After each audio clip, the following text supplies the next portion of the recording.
Good morning dear student, কেমন আছো সবাই? আশা করছি ভালো আছো। অনলাইন ক্লাসে তোমাদের স্বাগতম। আজকে আমাদের কত ক্লাস হচ্ছে? 22। আর আমরা কি পড়ছিলাম? চতুর্থ অধ্যায় প্রকল্প।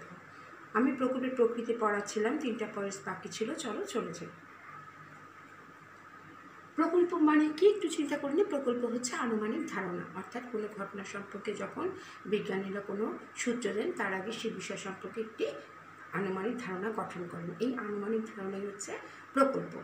প্রকল্পের 7 নম্বর প্রকৃতিটা ছিল সুসংগত, বৈধ ও বিজ্ঞানসম্মত। অর্থাৎ আমরা যে বিষয়ে প্রকল্প করি কার?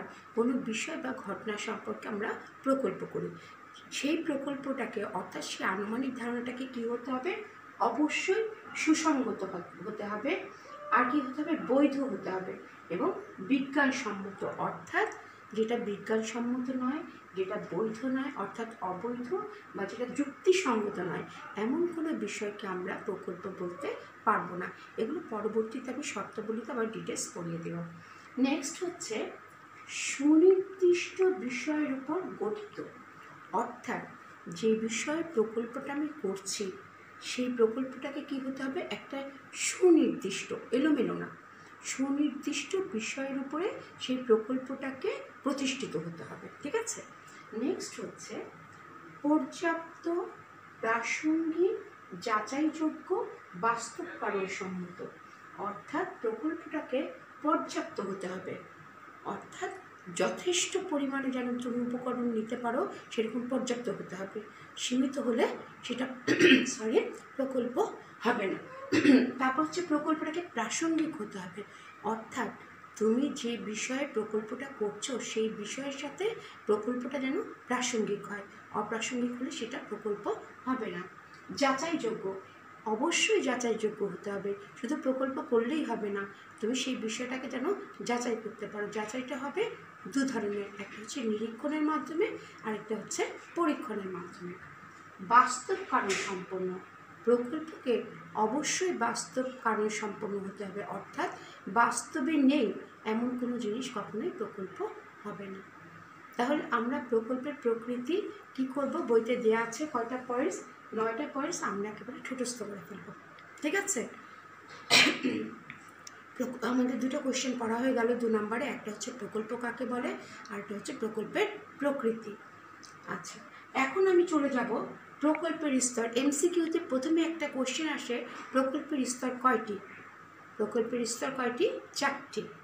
আবারও বলছি কয়টি? 1, 2, 3, 4। প্রথম স্তর হচ্ছে কি? নিরীক্ষণ, ঘটনা নিরীক্ষণ। মনে রাখবে, আবার এমসিকিউতে কখনো কখনো কোশ্চেন করে প্রকল্পের প্রথম স্তরটির নাম কি? ব্যাখ্যা করো 2 নম্বর অ্যান্সারে। তাহলে প্রথমেই মনে রাখো প্রকল্পের প্রথম স্তরের নাম হচ্ছে ঘটনা নিরীক্ষণ। এটার মানে কি? বইতে সব ডিটেলস পাবে। পেজ নাম্বারটা আমি তোমাদের বলে দিচ্ছি। পেজ নাম্বার হচ্ছে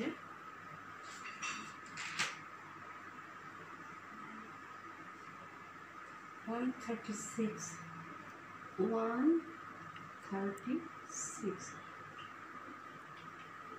আচ্ছা, ঘটনা নিরীক্ষণ। প্রকল্প যখন আমরা করি, কার প্রকল্প করি? কোনো বিষয় বা ঘটনা। এখন সেই ঘটনাকেই যদি আমরা না দেখি তাহলে কি আমরা প্রকল্প করতে পারবো না? তাহলে প্রথমে আমাদের কি করতে হবে? ঘটনাটাকে নিরীক্ষণ করতে হবে। নিরীক্ষণ করার পরে সেই ঘটনা সম্পর্কে একটা আনুমানিক ধারণা গঠন করতে হবে, আর তখনই সেই আনুমানিক ধারণাটাকে বলা হয় প্রকল্প। যেমন বিজ্ঞানী নিউটন আপেল মাটিতে পড়লো কেন, অর্থাৎ জড়বস্তু কেন মাটিতে পড়ে, এটার সূত্র হিসেবে তিনি প্রথমে কার কথা বলেন? মাধ্যাকর্ষণ নিয়মের কথা বলেন। এবং এটা প্রথমে কী ছিল? প্রকল্প হিসেবে তিনি ধারণা করেছিলেন। প্রত্যেকটা বিজ্ঞানে এরকম কি করা হয়? প্রথমে একটা নিয়মকে আনুমানিক ধারণা হিসেবে গঠন করা হয়, তারপর এটা প্রতিষ্ঠিত নিয়মে প্রচলিত হয়। ঠিক আছে? তাহলে বিজ্ঞানের প্রথম সূত্রই হচ্ছে কি? প্রথমে প্রকল্প। তাহলে প্রকল্পে প্রথমে কি করা হয়? ঘটনা নিরীক্ষণ। অর্থাৎ কোনো ঘটনা নিরীক্ষণ ছাড়া কখনোই প্রকল্প হবে না। তুমি যে ঘটনা দেখোনি সেই ঘটনা সম্পর্কে তুমি কীভাবে প্রকল্প করবে? ঠিক আছে? তাহলে প্রথমেই মনে রাখবে প্রকল্পের প্রথম স্তর হচ্ছে ঘটনা নিরীক্ষণ, এবং সেই ঘটনাটাকে কী ঘটনা হতে হবে? বাস্তব ঘটনা। তুমি একটা এলোমেলো ঘটনা বলবে তা না, অর্থাৎ বাস্তব জগতে সেই ঘটনাটাকে থাকতে হবে। তুমি যদি বলো ভূতে নিয়ে গেছে, ভূত তুমি দেখো নি, বাস্তব জগতে নেই, ঠিক আছে। তাহলে প্রকল্পের প্রথম নিরীক্ষণ হচ্ছে কি, ঘটনা স্তর হচ্ছে ঘটনা নিরীক্ষণ। প্রকৃতিতে যে বিভিন্ন ঘটনা ঘটে সেগুলো নিরীক্ষণ করে আমরা প্রকল্প সম্ভাব্য কারণ হিসেবে প্রকল্প গঠন করার প্রয়োজন পড়ে। আচ্ছা, সেকেন্ড হচ্ছে আনুমানিক ধারণা গঠন। কার আনুমানিক ধারণা গঠন করবে? অর্থাৎ আমাদের দ্বিতীয় স্তর হচ্ছে আনুমানিক ধারণা গঠন। অবশ্যই তোমরা যে বিষয়টা মনে রাখবে যে স্তরগুলো কিন্তু ধারাবাহিকভাবে অর্থাৎ ক্রমানুসারে লিখতে হবে, ধারাবাহিকতাটা যেন বজায় রাখবে, ঠিক আছে। প্রথমটা কারণ কোশ্চেন আসবে এভাবে যে প্রথম স্তরটা কি লিখো, তাহলে প্রথম হচ্ছে ঘটনা নিরীক্ষণ, আর দ্বিতীয় স্তরটা কি আনুমানিক ধারণা গঠন। এটার মানে হচ্ছে দেখো যে তুমি যে ঘটনাটা নিরীক্ষণ করলে, প্রথমটা ছিল ঘটনা নিরীক্ষণ করা। আমরা কিন্তু এখানে বইয়ে একটা লাইন ভুল আছে যে অপর্যাপ্ত তথ্যের উপর নির্ভর করে প্রকল্প গঠন করা। তোমাকে লিখতে হবে অপর্যাপ্ত তথ্যের উপর নির্ভর করে, পুরোপুরি অপর্যাপ্ত তথ্যের উপর নির্ভর করে কোনো প্রকল্প গঠন করা যায় না। অর্থাৎ এখানে তোমাকে বইতে আছে যে অপর্যাপ্ত তথ্যের উপর নির্ভর করে প্রকল্প গঠন করা। তোমরা লিখবে যে অপর্যাপ্ত তথ্যের উপরে নির্ভর করে প্রকল্প গঠন করা যায় না। প্রকল্প কি করতে হবে? পর্যাপ্ত তথ্য। তোমার যদি সেই বিষয়ে পর্যাপ্ত তথ্যই না থাকে, ঘটনাটা নিরীক্ষণ করলে কিন্তু সেই নিরীক্ষণ থেকে তুমি কোনো তথ্য নিতে পারলে না। তোমার নিরীক্ষণ করার অর্থ কি? তুমি যেন এখান থেকে কিছু তথ্য নিতে পারো, ঠিক আছে। তাহলে বলতে হবে অপর্যাপ্ত তথ্যের উপর নির্ভর করে কোনো প্রকল্প গঠন করা যায় না। অবশ্যই কী হতে হবে? পর্যাপ্ত হতে হবে। আচ্ছা, তারপরে তোমাকে লিখতে হবে আনুমানিক ধারণাটিকে যথাসম্ভব বৈজ্ঞানিক পদ্ধতি অবলম্বন করতে হবে। অর্থাৎ তুমি যে আনুমানিক ধারণাটা গঠন করছো কোনো একটা বিষয় সম্পর্কে বা কোনো একটা ঘটনা, তুমি মনে মনে একটা চিন্তা করে নাও যে একটা ঘটনার চিন্তা, তোমার ঘরের টেবিল থেকে, তোমার পড়ার টেবিল থেকে তোমার একটা ঘড়ি চুরি হয়ে গেল। এরকম একটা ঘটনা ধরে নাও, ঘড়িটা তুমি ঘটনার কি নিরীক্ষণ করলে? তোমার ঘড়িটা চুরি গেছে, ঠিক আছে। আনুমানিক ধারণা, এখন যে তুমি ধারণাটা গঠন করবে সেটাকে কি হতে হবে? বৈজ্ঞানিক পদ্ধতি অবলম্বন করতে হবে। এখন তুমি যদি বলো আমি ওই ঘরে গেছি, একটা ভূত এসে নিয়ে গেছে, এটা তো বৈজ্ঞানিক পদ্ধতি হলো না। তোমাকে চিন্তা করতে হবে আমি যেখানে ছিলাম এই মোমেন্টে কে আসতে পারে, বা এতটুকু সময়ের মধ্যে কে নিতে পারে, ঘরের মানুষ নাকি কেউ বাইরে দরজা খোলা ছিল কিনা। অর্থাৎ তোমাকে দেখতে হবে যে বৈজ্ঞানিক নিয়মের সাথে সঙ্গতিপূর্ণ রেখে, ঠিক আছে। আচ্ছা, এখানে একটা কথা আছে, আনুমানিক ধারণা গঠন করতে হবে যাতে বাস্তবের সাথে কোনো রকম অসঙ্গতি না থাকে। আমি তোমাদের একটা কথা বলছি, প্রকল্পের কিন্তু প্রত্যেকটা লাইনে উদ্দীপক। তুমি যে প্রকল্পের চ্যাপ্টারটা পড়বে না, কারণ ওই লাইনগুলো তোমাকে দিয়ে দেবে। যেমন ধরো এই লাইনটা তুলে দিল যে আনুমানিক ধারণা গঠন করতে হবে যাতে বাস্তবতার সাথে কোনো রকম অসঙ্গতি না থাকে। তখন তুমি এই লাইনটা কীভাবে লিখবে যে প্রকল্পকে হতে হবে বাস্তবের সাথে সঙ্গতিপূর্ণ, ঠিক আছে। বা যেমন এই যে মাত্র যে আমি কথাটা বললাম যে ভূতে নিয়ে গেছে, এটা তো কোনো বাস্তবের সাথে কোনো সঙ্গতিপূর্ণ না। বা ধরো আমি অ্যাবনর্মাল বিহেভ করছি, অ্যাবনর্মাল বিহেভ করার পরে কেউ যদি বলে মিস পাগল হয়ে গেছে, হ্যাঁ এটা ঠিক আছে। বা কোনো রাতে ঘুম হয়নি এই জন্য মেন্টাল স্ট্রেসের জন্য অ্যাবনর্মাল বিহেভ করছে, কিন্তু কেউ যদি বলে মিসের আলগা বাতাস লেগেছে বা মিসকে ভূত ধরেছে, জিন ধরেছে, তাহলে তো এটা সত্যি হবে না, ভূত ধরেছে, ঠিক আছে।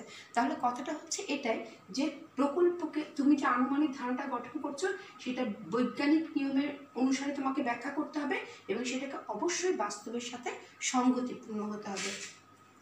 যদি নিরীক্ষণ থেকে প্রাপ্ত তথ্যাবলী নির্বাচন করা হয় তাহলে প্রকল্পটি সংশ্লিষ্ট বিষয়ের সঙ্গে তত বেশি প্রাসঙ্গিক ও নির্ভুল হয়ে উঠবে। অর্থাৎ তুমি যে ঘটনাটা নিরীক্ষণ করছো এই নিরীক্ষণ থেকে প্রাপ্ত তথ্যগুলোকে নির্বাচন করে তুমি সংশ্লিষ্ট বিষয়ের সঙ্গে তুমি যুক্ত করবে। অর্থাৎ তুমি যে ঘটনাটা তোমার যে চুরি গেল ঘড়িটা, সেই ঘটনাটা নিরীক্ষণ করে তুমি কতগুলো প্রাপ্ত তথ্য নেবে যে এইটুকু সময়ের মধ্যে কে রুমে আসলো, কে ছিল বাসায়, এগুলো চিন্তা করে যখন তুমি ধারণাটা গঠন করবে তখনই সেটা বেশি যুক্তিসঙ্গত হবে, ঠিক আছে। যখন পড়বে প্রত্যেকটা লাইন বুঝে বুঝে পড়বে, ঠিক আছে। নেক্সট হচ্ছে সিদ্ধান্ত গ্রহণ। থার্ড নাম্বার হচ্ছে সিদ্ধান্ত গ্রহণে বলছে কোনো ঘটনা সম্পর্কে একবার আনুমানিক ধারণাটি যথাসম্ভব নির্বাচন করা হলে তা থেকে আমাদের একটা সিদ্ধান্ত অনুমান করে নিতে হয়। অর্থাৎ তুমি যখন দেখলে প্রথমে কি করছো, ঘটনাটা নিরীক্ষণ করছো, কি ঘড়িটা চলে গেল, তারপর তুমি কি একটা ধারণা গঠন করলে মনে মনে যে এইটুকু সময়ের মধ্যে কে নিতে পারে, কি হলো। এটা করার পরে তোমাকে অবশ্যই এই দুইটা ঘটনার পরে তোমাকে একটা সিদ্ধান্ত গ্রহণ করতে হবে। আমি বলছি না যে সিদ্ধান্তটা নিশ্চিত, কিন্তু তোমাকে একটা সিদ্ধান্ত গ্রহণ করতে হবে। হ্যাঁ, এটাকে সারা ঘরে আমি খুঁজলাম, কোথাও নেই, এটা চুরি গেছে, এবং এই টাইমের মধ্যে এরকম এরকম হতে পারে, একটা তোমাকে একটা আনুমানিক একটা সিদ্ধান্ত গ্রহণ করতে হবে। এই ক্ষেত্রে সিদ্ধান্ত গ্রহণকে প্রকল্প প্রয়োগের স্তর বলা হয়, কারণ সিদ্ধান্ত গ্রহণ করলেই প্রকল্পটি যাচাই করে নিতে হয়। আচ্ছা, এখানে একটা কথা হচ্ছে যে তুমি যে সিদ্ধান্তটা গ্রহণ করবে, কেন সিদ্ধান্তটা গ্রহণ করবে। তোমরা বলতে পারো যে মিস, এটা তো আনুমানিক ধারণার উপরে সিদ্ধান্তটা নিলাম, এটা তো চূড়ান্ত সিদ্ধান্ত না। তুমি যদি একটা সিদ্ধান্ত না নাও, তাহলে তুমি কীভাবে এটাকে যাচাই করবে যে তোমার সিদ্ধান্তটাকে ঠিক নাকি ঠিক নয়। যদি এটা ঠিক না হয়, তোমাকে নতুন করে আবার সিদ্ধান্ত নিতে হবে, কিন্তু তোমাকে অবশ্যই একটা সিদ্ধান্ত গ্রহণ করতে হবে, ঠিক আছে। আচ্ছা, লাস্ট হচ্ছে কি যাচাইকরণ, ভেরি ভেরি ইম্পর্টেন্ট একটা জিনিস। এটা শুধুমাত্র যাচাইকরণ আলাদা একটা কোশ্চেন প্রত্যেক বছরই আসে। যাচাইকরণ বলতে কি বোঝো? আচ্ছা, যাচাইকরণ হচ্ছে প্রকল্পের সর্বশেষ স্তর। এখানে পরীক্ষাত্মকভাবে সমর্থন করা হয়, অর্থাৎ সংশ্লিষ্ট ঘটনা সম্পর্কে যে প্রকল্প গঠন করা হলো তার সত্য মিথ্যাকে পরখ করাই হচ্ছে যাচাইকরণ। অর্থাৎ যাচাইকরণে তুমি পরীক্ষণের মাধ্যমে এটাকে কি করবে, যাচাই করবে। যদি দেখা যায় যে তোমার যাচাই করার পরে যে প্রকল্পটা তোমার ঠিক হয়েছে, তাহলে সেই সিদ্ধান্তটা কি হবে, নিশ্চিত হবে। প্রকল্পটির গৃহীত সিদ্ধান্তের সাথে মিল থাকলে তাহলে তাকে সাধারণ সূত্র বলে গ্রহণ করতে হবে, আর যদি তা অসঙ্গতিপূর্ণ হয় তাহলে প্রকল্পকে অযথার্থ বলে বর্জন করে নতুন প্রকল্প গঠন করতে হবে। পরীক্ষাত্মকভাবে সমর্থনযোগ্য হলে প্রকল্পটি বাস্তবসম্মত এবং তা বৈজ্ঞানিকভাবে সমর্থন হবে। আচ্ছা, কথাগুলো একটু কঠিন মনে হতে পারে তোমাদের, তোমরা পড়বে কঠিন, আমি তোমাদের আগেই শিখিয়েছি লজিকের ভাষা হবে কঠিন, কিন্তু যখন তুমি বুঝবে তখন তুমি সহজভাবে বুঝবে নিজের মতো করে, ঠিক আছে। এখানে নিজের মতো করে তুমি কি বুঝবে, যে যাচাইকরণ হচ্ছে দুই প্রকার, একটা হচ্ছে নিরীক্ষণের মাধ্যমে, পরে আমি আরও ডিটেলস পড়াবো, একটা হচ্ছে নিরীক্ষণ আর একটা হচ্ছে পরীক্ষণ। এখানে পরীক্ষণটা উল্লেখ করেছে, যখন একটা বিষয় পরীক্ষণের মাধ্যমে যাচাই করা হলো এবং দেখা গেল যে তোমার আগে যে তিনটা তুমি যে ধারণা করেছো তার সাথে মিলে গিয়েছে, তাহলে সেই প্রকল্পটা কী হবে, প্রমাণিত হবে। অর্থাৎ তুমি প্রকল্পটা সাধারণ সূত্র বা বৈজ্ঞানিক নিয়মে উন্নীত হলো। আদারওয়াইজ এটা যদি যাচাইয়ের মাধ্যমে প্রমাণ না হলো না, তাহলে এটা বাতিল হয়ে গেল, তখন তোমাকে আবার নতুন করে আবার এই চারটাতে আবার আসতে হবে, তিনটাতে। তাহলে বোঝা গেছে? অর্থাৎ তোমাকে প্রকল্প গঠন করতে হলে এই চারটা স্তর অবশ্যই দরকার, এবং স্তরগুলো অবশ্যই ক্রমানুসারে হতে হবে। তাহলে আমরা স্তরটা শিখে ফেললাম। এখন আমি পড়াবো তোমাদের প্রকল্পের শর্তাবলী। একটা কথা মনে রাখো, প্রকল্পের অনেকগুলো শর্ত আছে, সবগুলো শর্ত একসাথে আসবে, ঠিক আছে। প্রত্যেকটা শর্তের যে প্রত্যেকটা উদাহরণ কিন্তু এক একটা উদ্দীপক। আমি বারবার বলছি, প্রকল্প থেকে কিন্তু প্রত্যেক বছর একটা আসে, এবং সবাই ম্যাক্সিমাম স্টুডেন্ট প্রকল্পের অ্যান্সারটাই ভুল দিয়ে আসে। কেননা একটা শর্তের জায়গায় তোমরা আরেকটা শর্ত দিয়ে আসো। আমি বলছি না একবারে সব শর্ত গিলবে, প্রতিদিন একটা করে শর্ত পড়বে, এবং ওই শর্তের উপরে বোর্ডের কোশ্চেন দেখবে যে ওই শর্তটার উপরে কোন উদ্দীপকটা আছে। যত বেশি তুমি পড়বে, জানবে, লিখবে, ততই তোমার নির্ভুল হবে অ্যান্সার। ঠিক আছে, তাহলে আমরা শর্ত চলে আসি। উল্টাপাল্টা বেশি বলে গেছি। এখন চলো প্রকল্পের শর্তাবলী। এটার পয়েন্টস হচ্ছে 4.3 4.3। আচ্ছা, অর্থাৎ কন্ডিশনস অফ ভ্যালিড হাইপোথিসিস। যুক্তিবিদ মিল তার এই সিস্টেম অফ লজিক গ্রন্থে, অবশ্যই মনে রাখো এই সিস্টেম অফ লজিক এবং কোহেন ও নেগেল এই দুজন যুক্তিবিদ an introduction to logic and scientific method গ্রন্থে এ নিয়ে বিশদ আলোচনা করেছেন। কেননা এটা হচ্ছে খুবই গুরুত্বপূর্ণ একটি বিষয়, যে প্রকল্প আরোহ অনুমানের ক্ষেত্রে, অর্থাৎ আরোহ অনুমান অসম্ভব উইদাউট প্রকল্প। আর কোন দুজন যুক্তিবিদ মিল এবং কোহেন ও নেগেল এ নিয়ে বিশদভাবে আলোচনা করেছেন। আমরা আগেই শিখেছি প্রকল্পের ইংরেজি প্রতিশব্দ হচ্ছে হাইপোথিসিস, অর্থাৎ আনুমানিক ধারণা। কী সম্পর্কে আনুমানিক ধারণা? আমরা কোনো বস্তুর মধ্যে যখন কার্যকরণের সম্পর্ক স্থাপন করি, আমরা জানি আরোহের মূল লক্ষ্য হচ্ছে দুটা ঘটনার মধ্যে কার্যকরণের সম্পর্ক স্থাপন করা। যখন কোনো ঘটনার মধ্যে কার্যকরণের সম্পর্ক আমরা স্থাপন করি তখন একটা আনুমানিক ধারণা গঠন করি। এই আনুমানিক ধারণা গঠনই হচ্ছে প্রকল্প। এই আনুমানিক ধারণাটি সত্য হতে পারে, আবার মিথ্যাও হতে পারে। এবং একটু আগে আমরা পড়ে এসেছি কি, এই আনুমানিক ধারণা গঠন করতে হলে তোমাকে অবশ্যই প্রথমে কোনো ঘটনাকে নিরীক্ষণ করতে হবে, তারপরে সেই ঘটনা সম্পর্কে একটা ধারণা গঠন করতে হবে, তারপর সিদ্ধান্ত গ্রহণ করতে হবে, তারপর দেখতে হবে সিদ্ধান্তটা যাচাইযোগ্য কিনা। এখন এই চারটা নিয়ম, চারটা স্তর অতিক্রম করার পরে তোমাকে কতগুলো শর্ত পালন করতে হবে। কেন? প্রকল্পটাকে বৈধ হতে হলে, অর্থাৎ প্রকল্পের শর্তসমূহ মানে এখানে একটা কথা ওয়ার্ড স্কিপ হয়ে গেছে, এখানে হতে হবে বৈধ প্রকল্পের শর্ত, অর্থাৎ বৈধ, শুধু প্রকল্পের শর্ত না, হ্যাঁ বৈধ প্রকল্পের শর্ত, ঠিক আছে? ওকে, এখন বৈধ প্রকল্পের শর্তের প্রথমেই হচ্ছে গিয়ে প্রকল্পটাকে বৈধ বা সুসংগত হতে হলে সুনির্দিষ্ট হতে হবে, সুনির্দিষ্ট হতে হবে। সুনির্দিষ্ট কাকে? বৈধ প্রকল্পকে, বৈধ প্রকল্প। একটা একটা করে পড়বে, অর্থাৎ একটা প্রকল্পকে ভ্যালিড হতে হলে তোমাকে প্রথম নিয়মটাই হচ্ছে কি সুনির্দিষ্ট। এখন আগে আমরা কি করব জানো, উদাহরণটা আগে পড়ে ফেলবো। পেজ নাম্বার হচ্ছে 137, পেজ হচ্ছে এখানে লিখে দিচ্ছি, পেজ নাম্বার 137। এখানে উদাহরণটা যেটা আছে, মানুষের মৃত্যুর কারণ নির্ণয় করতে গেলে এ কথা বলা ঠিক নয় যে তাদের দেহের অভ্যন্তরে গোলযোগের কারণে মৃত্যু হয়েছে। প্রকল্পটি একেবারে অস্পষ্ট এবং অনির্দিষ্ট, কাজে কোনো বৈধ প্রকল্পকে সুনির্দিষ্ট হতে হয়। এখানে খুবই ছোট্ট করে দেওয়া হয়েছে, ঠিক আছে? আমি একটু ডিটেলস বলে দিচ্ছি। ধরো রোগী মারা গেল, ডাক্তারের কাছে নিয়ে যাওয়া হলো, তো ডাক্তার কি বললো, দেখে কোনো শরীরে কোনো গণ্ডগোল হয়েছিল এই জন্য মারা গিয়েছে, এটা কোনো অ্যান্সার হলো? এরকম নিশ্চয়ই একটা কারণ আছে, সবে তো একই কারণ, গোলযোগ হয়েছে বলেই তো মারা গেছে, কিন্তু কথা হচ্ছে এটা তো কোনো সুনির্দিষ্ট কোনো অ্যান্সার হলো না। এটা হতে পারে অ্যাক্সিডেন্টে, বা সে ক্যান্সারে, বা দীর্ঘদিন অসুখের ফলে, ঠিক আছে? মানে অনেক রোগ ব্যাধি ছিল অনেক দিন যাবৎ, বা স্ট্রোক করেছে, হ্যাঁ মানে মোট কথা হচ্ছে হৃদযন্ত্রের ক্রিয়া বন্ধ হলেই তো মানুষের মৃত্যু হয়, আমরা পড়ে এসেছি বহু কারণ বাদে, তাই না? কিন্তু তাকে তো অ্যাপ্রোপ্রিয়েটভাবে বলতে হবে কারণ। এই কারণেই বলছে যে তুমি যখন প্রকল্প গঠন করছো, প্রকল্প করছো, সেই প্রকল্প সুনির্দিষ্ট হতে হবে। লাইনটা হবে এভাবে, বৈধ প্রকল্পকে সুনির্দিষ্ট হতে হবে, অস্পষ্ট হলে চলবে না। কারণ কোনো অস্পষ্ট প্রকল্প কোনো ঘটনার সঠিক ব্যাখ্যা দিতে পারে না।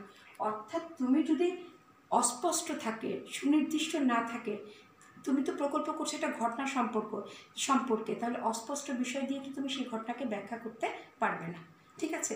তাহলে একদম বুঝে তোমার একটা পয়েন্টস পড়া হয়ে গেল, যে ঘটনায় তুমি প্রকল্প করবে সেই বিষয়টাকে অবশ্যই সুনির্দিষ্ট এবং স্পষ্ট হতে হবে। অনির্দিষ্ট এবং অস্পষ্ট বিষয় দিয়ে কোনো ঘটনার ব্যাখ্যা করা যায় না। যেমন কোনো রোগীর মৃত্যুর কারণ যদি বলা হয় শরীরের ভিতরে কোনো গোলযোগের কারণে বা অসুবিধার কারণে মারা গিয়েছে, এটা কোনো সুনির্দিষ্ট অ্যান্সার হলো না। ক্লিয়ার? দ্বিতীয় পয়েন্টস হচ্ছে আত্মসঙ্গতিপূর্ণ হতে হবে। এখানে উদাহরণটা দেখো, কোনো লোকের সর্দি জ্বর সারার জন্য যদি বলা হয়, ধরো আমার খুব ঠান্ডা লেগেছে, আমি তোমাদের এসে বললাম আমার আছে খুব জ্বর ঠান্ডা, কেউ একজন বলে মিস আপনি বেশি করে আইসক্রিম খান এবং বরফের পানি খান, আপনি ঠান্ডা ভালো হয়ে যাবে। তাহলে কথাটা কেমন হলো? কন্ট্রাডিক্টরি হয়ে গেল না? কারণ আমরা জানি জ্বর হলে, ঠান্ডা লাগলে ঠান্ডা জিনিস খাওয়া যাবে না, আইসক্রিম খাওয়া যাবে না। তাহলে কি বলছে, যে কোনো প্রকল্পে এভাবে যদি কোনো কিছু বলা হয় যে লোকটিকে আইসক্রিম খাওয়ার কারণেই তার সর্দি জ্বর সেরেছে, তাহলে প্রকল্পটা হবে আত্মবিরোধী। বাস্তবে আইসক্রিম খেলে জ্বর সারে না, বরং বাড়ে। আচ্ছা, আত্মসঙ্গতিপূর্ণ হতে হবে, কথাটা হবে আত্মসঙ্গতিপূর্ণ হতে হবে, আত্মবিরোধী হলে চলবে না। কথাটা খেয়াল করো, মানে কন্ট্রাডিক্টরি হলে চলবে না, আত্মবিরোধী হলে চলবে না, আত্মসঙ্গতিপূর্ণ হতে হবে। ঠিক আছে? এবং বৈধ প্রকল্পকে আত্মসঙ্গতিপূর্ণ হতে হয় এই কারণে, যদি আত্মসঙ্গতিপূর্ণ না হয় তাহলে প্রকল্পটি কী হবে, গঠিত হবে না। আর এটা হচ্ছে একটা উদ্দীপক, তোমাকে এভাবেও দিতে পারে যে এই মুহূর্তে তুমি একটা ফল খাচ্ছ বা একটা আম খাচ্ছ, বলছে যে মিস এটা খুব মিষ্টি, আবার পর মুহূর্তে বলছে যে এটা একবারে টক, তাহলে কথাটা এটা আত্মসঙ্গতিপূর্ণ হলো না, আত্মবিরোধীপূর্ণ হয়ে গেল। এভাবে তোমরা বইটা খুলে দেখবে বোর্ডের কোশ্চেনগুলো যে এই টাইপের আত্মসঙ্গতিপূর্ণ কোন সেন্টেন্সগুলো আছে, প্রত্যেকটা উদাহরণের সাথে আরেকটা উদাহরণ মিলাবে, তখন ওই বোর্ডের কোশ্চেনের পাশে পাশে তুমি লিখে রাখবে এটা হচ্ছে অস্পষ্ট, এটা হচ্ছে আত্মসঙ্গতিপূর্ণ। ঠিক আছে? নেক্সট হচ্ছে যৌক্তিক। প্রকল্পকে অবশ্যই কী হতে হবে, যৌক্তিক হতে হবে। ঠিক আছে? যেমন উদাহরণটা হচ্ছে কোনো ছেলে হারিয়ে গেলে যদি বলা হয় ছেলেটাকে ভূতে নিয়ে গেছে, এটা কোনো যৌক্তিক হলো না, এটা হলো অযৌক্তিক। ঠিক আছে? আর বাকি পয়েন্টসগুলো আমরা নেক্সট ক্লাসে করবো। ঠিক আছে? আর আমি বিশ্বাস করি এই জায়গাটা খুবই সহজ, তোমরা নিজেরাও করে ফেলতে পারবে। আজকে এ পর্যন্তই, ভালো থাকো, আল্লাহ হাফেজ।